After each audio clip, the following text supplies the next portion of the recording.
नमस्ते दोस्तों, आपका स्वागत है हमारे YouTube channel the Mars vibe में। आपने नेल्सन मंडेला जी की एक कोट सुना होगा, education is the most powerful weapon to change the world. Suppose करिए अगर मैं आपसे कहूँ कि हमारा इंडियन एजुकेशन सिस्टम ही सही नहीं है और आज हमारे विषय का टॉपिक ही यही है। अगर आप में से मैं 90% लोगों से पूछूं या 100% लोगों से पूछूं कि वो जीवन में बनना क्या चाहते हैं, तो उनका यही 2-3 चीज़ें आएंगी, डॉक्टर, इंजीनियर या एनी अदर सर्विसेज जॉब्स। अगर मैं आपसे ये कहूँ या आपके पेरेंट्स से ये सवाल किया जाए कि उन्हें stand up comedian, architect, environmentalist, botanist, इनमें से कितने ऐसे जॉब का पता है जो और भी हमारे कंट्री में दी जाती हैं? अरे कहना क्या चाहते हो? आइए हम इसी पर पूरे विस्तार से चर्चा करेंगे, कैसे हमारा इंडियन एजुकेशन सिस्टम चलता है। हमने इंडियन एजुकेशन सिस्टम का वीडियो बनाते समय कई पार्ट में डिवाइड किया है, जो कि हमारे स्क्रीन पर आपको दिख रहे होंगे। आइए इन्हीं पर हम विस्तार से चर्चा करते हैं। भारत की शिक्षा व्यवस्था को समझने के लिए आइए हम चलते हैं प्राचीन में शिक्षा व्यवस्था कैसी होती थी। गुरुकुल्स में हमने जनरली देखा कि एक आचार्य होते थे जो पूरे डिसिप्लिन के साथ बच्चों को पढ़ाते थे।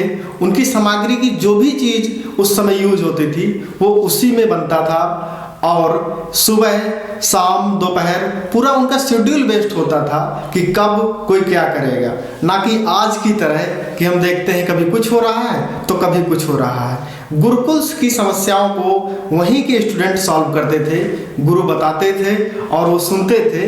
ये एक सेल्फ डिसिप्लिन भी होता था। गुरुकुल्स की एक सबसे बड़ी बात ये थी कि वहाँ हॉस्टल्स की सुविधा दी, अतः आपको वहाँ आचार्य के पास रह के सीखना होता था कि कैसे क्या चीज़ होती है, जो कि आजकल बहुत सारे लोग मिस करते हैं। विद्यार्थियों के 5 लक्षण में आपने देखा होगा कि एक लक्षण आता है गृह त्यागी।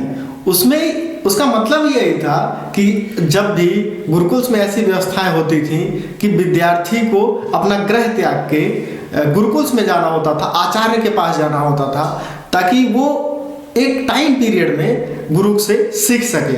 आपने महाभारत में, रामायण काल में वो चीज़ें देखी होंगी कि कैसे भगवान रामचंद्र जी हो या शत्रुघ्न जी हो या उनके चारों भाई गुरु के पास गए। इसी तरह महाभारत में आपने देखा अर्जुन है गए, ये सारे जो भी कैरेक्टर्स थे सब गुरु के पास जाते थे। आइए कंपैरिजन करते हैं पुरानी यानी प्राचीनतम शिक्षा व्यवस्था को और आधुनिक शिक्षा व्यवस्था में। प्राचीनतम शिक्षा व्यवस्था की एक जो बहुत अच्छी बात थी वो ये थी कि गुरुओं का रोल एक स्पेसिफिक टाइम पर दे दिया जाता था और सिर्फ वही इंटरफेयर करते थे उनके साथ। जबकि आजकल पेरेंट्स ज़्यादा इन्वॉल्व हो जाते हैं, यानी टीचरों की बात कम, पेरेंट्स की ज़्यादा। और इसी तरह सैक्रिफाइस एक शब्द है, त्याग। तब के महाराजाओं के लड़के हों, चाहे महाभारत का पीरियड रहा हो, चाहे रामायण का पीरियड रहा हो, उनके सारे बच्चे जो थे वो गुरुकुल ही पढ़ने जाते थे। और आजकल वो सैक्रिफाइस जो त्याग था वो बच्चों के अंदर देखने को कम मिलता है। ड्रॉबैक ऑफ इंडियन एजुकेशन, हम देखते हैं कि टीचर्स जो सरकारी वैकेंसियां हैं उसमें भरते हैं जब, तो उनको टीचर्स को जो पढ़ाने का काम होता है वो कम होता है। हम देखते हैं कि चुनाव में ड्यूटी पहले लगती है, पोलियो में लगती है, बहुत सारे रजिस्टर्स बनाने होते हैं। चूंकि इन सब में जब टीचर्स फंस जाता है तो उसके पास पढ़ाने का काम कम बचता है। एक डाटा के अनुसार 500 स्टूडेंट्स पर एक टीचर है। इसी तरह हम देखते हैं परसेंटेज पर, जॉब पर जो परसेंटेज है उसका हम देखते हैं कि जो रिलेटिव्स हैं या हमारे पेरेंट्स हैं वो परसेंटेज बेसिस पे देखा जाता है। जबकि अदर कंट्री में ये देखना नहीं होता कि आपका कितना परसेंटेज है, आपका थ्योरेटिकल नॉलेज नहीं, प्रैक्टिकल नॉलेज देखा जाता है, जो कि जरूरी है। जॉब का है, जॉब का रेशियो आप देख रहे हैं कि हमारे देश में बहुत कम है, 2% से भी लगभग कम है। तो आपको जॉब में ना पढ़ के, परसेंटेज में ना पढ़ के आपको प्रैक्टिकली नॉलेज को देखना होगा, जो कि हमारा इंडियन एजुकेशन अभी लैक कर रहा है। एनवायरनमेंट भी कुछ इसी तरह का हमारे देश में बना रखा है इंडियन एजुकेशन सिस्टम ने, या हमारे खुद के रिलेटिव्स ने, पेरेंट्स ने, कि अगर आपका परसेंटेज अच्छा नहीं आया तो रिलेटिव जल्दी पूछेगा। ये किसी भी बच्चे के लिए हम देखते हैं कि मेंटल प्रेशर को बढ़ाता रहता है। वो जितना अच्छे से पढ़ सकता था वो नहीं पढ़ाता, क्योंकि आपने एक्स्ट्रा टेंशन उसको दे रखी है कि आपको अपना परसेंटेज अच्छा करना है। ये सारी चीज़ें माता पिता का कई बार होता है कि वो बनना कुछ चाहता है, माता पिता अगर अपने भविष्य में डॉक्टर नहीं बन पाए तो कहता है मेरा बेटा बनेगा।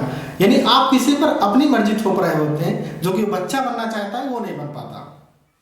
इसमें सिर्फ इंडियन एजुकेशन सिस्टम की ही नहीं बल्कि बच्चों की सिंसियरिटी भी कमी देखने को मिलती है। नव भारत टाइम्स की एक रिपोर्ट के अनुसार 50,000 पेरेंट्स पर यह सर्वे किया गया, जिसमें देखा गया कि 9 से 17 साल के बच्चे 3 से 4 घंटे लगभग सोशल मीडिया पर एक्टिव रहते हैं, जबकि अकेले महाराष्ट्र में 17% पेरेंट्स का मानना था कि 6 घंटे से ज़्यादा गेमिंग प्लेटफॉर्म या सोशल मीडिया पर एक्टिव है।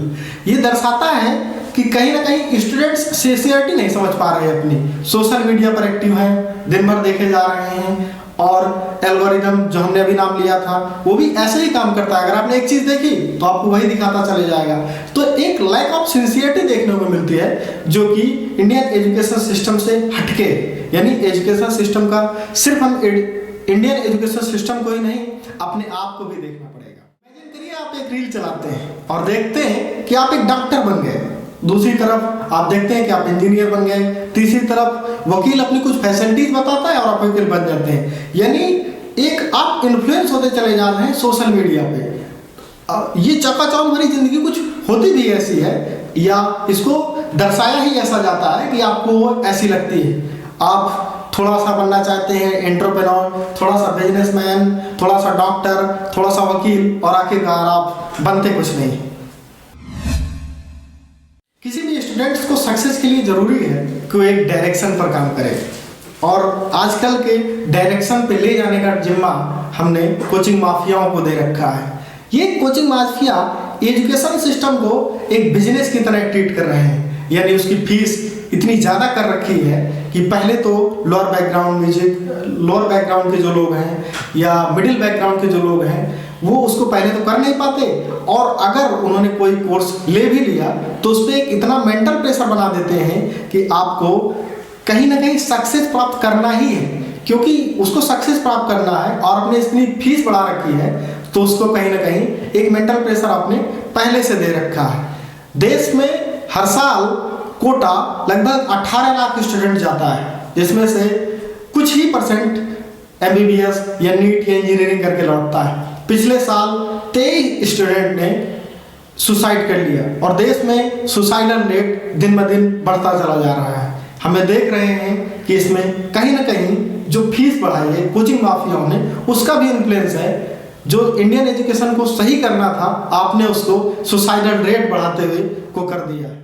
एक एग्जाम्पल से समझते हैं। एक फॉर्म अभी निकला, पेट प्राइमरी एलिजिबिलिटी टेस्ट, जिसमें से 35 लाख फॉर्म पड़ा। इमेजिन करिए, वो एक टेस्ट है जिसमें आपको कोई भी सरकारी नौकरी नहीं मिलने वाली, लेकिन आपको केवल टेस्ट के लिए कोचिंग माफिया ने कितने रुपए लिए, जितने में वो टेस्ट आपको निकालना था। ये टेस्ट भी, ये सरकार की ऐसी जो स्कीमें भी हैं, ये कहीं ना कहीं इंडियन एजुकेशन सिस्टम को हिला कर रख देती हैं कि एक टेस्ट के लिए आपके देश में 35 लाख फॉर्म पड़ रहा है।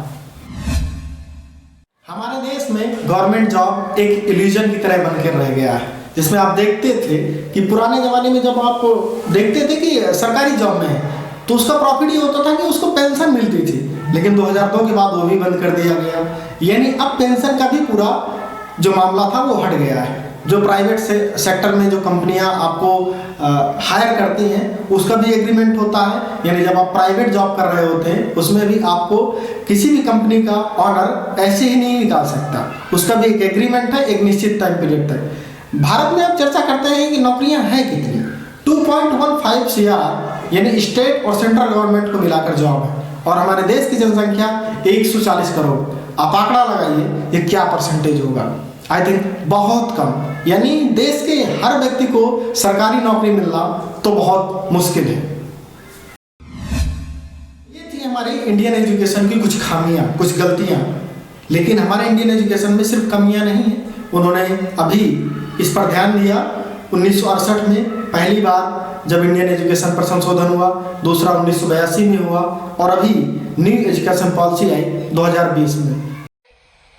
देश की नई एजुकेशन पॉलिसी का ऐलान किया गया है। 5334 ये था, जिसमें बच्चे को कैसे डेवलप किया जाएगा पंचायत लेवल से, गांव के लेवल से उस पर मांगे गए कि आप अपने बच्चों को या जो स्कूल में बच्चे पढ़ रहे हैं उनको कैसे ग्रो अप करेंगे, कैसे बताएंगे कि वो सीख रहा है।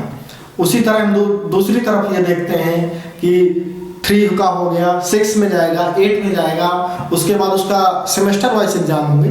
ये सारी चीज़ें हैं जिस पर हम कभी डिटेल्स पर चर्चा करेंगे। अब बहुत ज्यादा जोर दिया जा रहा है क्वालिटी ऑफ एजुकेशन पर। हमारी वर्तमान सरकार इस पर कदम भी उठा रही है। ये पॉलिसी कोरोना के बाद थोड़ा विलंब से है, लेकिन बहुत जल्दी लागू होने वाली है और दिन प्रतिदिन इंडियन एजुकेशन सिस्टम यानी मिनिस्ट्री ऑफ एजुकेशन इस पे काम कर रही है और बहुत जल्द ये सब सही होने के आसार भी हैं। हाल ही में हमने एक वेब सीरीज देखी, सपने वर्सेस एवरीवन, जिसमें हमने देखा कि एक लड़का जो एक्टर बनना चाहता है और घर की परिस्थितियों की वजह से या जो भी कारण रहे वो अपने घर आता है और जब ऑफिस जाता है तो वो सोचता है कि काश मैं एक्टर होता। मेरा कहने का सिर्फ यहाँ एक तात्पर्य है कि फॉलो योर पैशन, यानी आप अपने जीवन में जो करना चाहते हो वो करें। अगर इंडियन एजुकेशन सिस्टम में आप देखें तो सचिन तेंदुलकर 10वीं फेल है, जो कि आज भारत के क्रिकेट के पिता हैं। अगर उन्होंने इंडियन एजुकेशन सिस्टम से पढ़ के अगर ये सोच लिया होता कि मैं अपने जीवन में कुछ नहीं कर पाऊंगा, सिर्फ जब मैं 10वीं फेल हो गया तो कर क्या पाऊंगा। हाल ही में एक फिल्म आई 12th फेल, जिसमें हमने देखा कि एक बच्चा जो 12वीं में फेल हो जाता है और फिर मकसद बनाता है पढ़ने का और उसके ऊपर फिल्म बन जाती है। वो IPS मनोज शर्मा जी, आपने सुना होगा, देखा होगा। तो फॉलो योर पैशन मतलब आप अपने पैशन को फॉलो करिए, ना कि इंडियन एजुकेशन सिस्टम को। इंडियन एजुकेशन सिस्टम का सिर्फ आपके जीवन में एक ही मतलब होना चाहिए कि आप क्या सही कर रहे हैं, क्या गलत कर रहे हैं, इन सब का निर्णय कर पाए। आपकी बुद्धि को बढ़ाना है इंडियन एजुकेशन सिस्टम को, ना कि परसेंटेज बढ़ाना और जॉब दिलाना। ये सिर्फ उसके एक फंक्शन हो सकते हैं, ये एक कार्य है। जो मेन मुद्दा है इंडियन एजुकेशन सिस्टम का वो ये है कि आप एक सोचने वाले, एक अच्छे व्यक्तित्व के आदमी बने। आपने अभी एक फिल्म देखी होगी 3 इडियट्स, कैसे एक लड़का अपने पैशन को फॉलो करता है और जो बनना चाहता है वो बनने की कोशिश करता है। वो फिल्म इसी बेस पर है कि अपने पैशन को कैसे फॉलो किया जाए। आप जो करना चाहते हैं वो करें। क्या होगा? अगर मैं फोटोग्राफर बन गया तो कब कैसे कमाऊंगा ना? घर छोटा होगा, गाड़ी छोटी होगी, क्योंकि भारत डाइवर्सिफाई है। आप जो करेंगे आपको लोग मिल जाएंगे। आप जॉब्स करना चाहते हैं, आप जॉब कर लेंगे। आप बिजनेस करना चाहते हैं, उसके लिए भी लोग हैं, आपको देखने के लिए लोग हैं, यूट्यूब है, ये सारी चीज़ें हैं। बहुत डाइवर्सिफाई है। आप अपने जीवन में जो करना चाहते हैं वो करें। अपने पैसों को फॉलो करिएगा, क्योंकि ज़रूरी है कि जब आप अपने बिस्तर पर, अपने कमरे पर आखिरी के दिनों में अपनी पूरी ज़िंदगी को एक फिल्म की तरह देख रहे हो तो आपको किसी बात का ये एहसास ना हो कि मुझे ये करना चाहिए। एक शेर है कि उम्र भर ख्याली भूतों से अगर मैं न डरता, खुदा मैं क्या शौक से जीता, खुदा क्या मैं चैन से मरता। तो आप जो करना चाहते हो वो करिए और आगे बढ़िए, क्योंकि हारा वही जो लड़ा नहीं।